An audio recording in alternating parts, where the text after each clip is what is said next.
Vous savez qu'il existe un lien entre Toutankhamon, Downton Abbey et la famille Rothschild?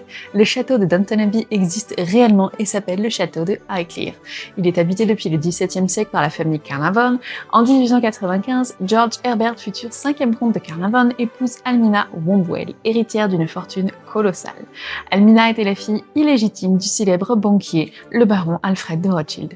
Grâce à elle, le couple put financer non seulement les travaux et les rénovations de Highclere, qui menaçaient de tomber en ruine, mais aussi les voyages et expéditions archéologiques de George.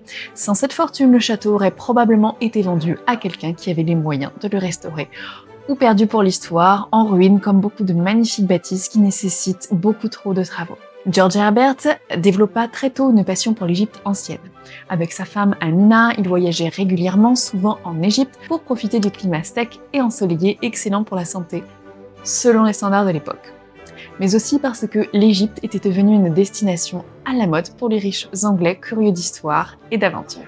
C'est en 1907 que Lord Carnarvon rencontre Howard Carter, un jeune archéologue britannique ambitieux. Fasciné par l'Égypte, Carnarvon décide de financer Carter et ensemble, ils se lancent dans des fouilles qui dureront plus de 15 ans dans la vallée des rois au cœur du désert. En 1922, après des années de patience et d'investigation, ils découvrent enfin la tombe quasi intacte de Toutankhamon.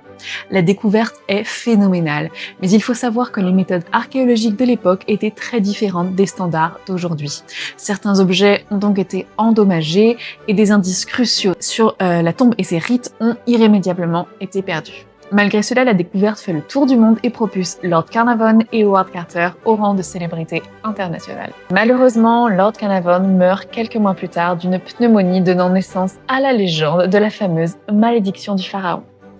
Almina continue de soutenir financièrement les fouilles jusqu'en 1925 et pas besoin de la fortune des Rothschild pour goûter au luxe des crumpets.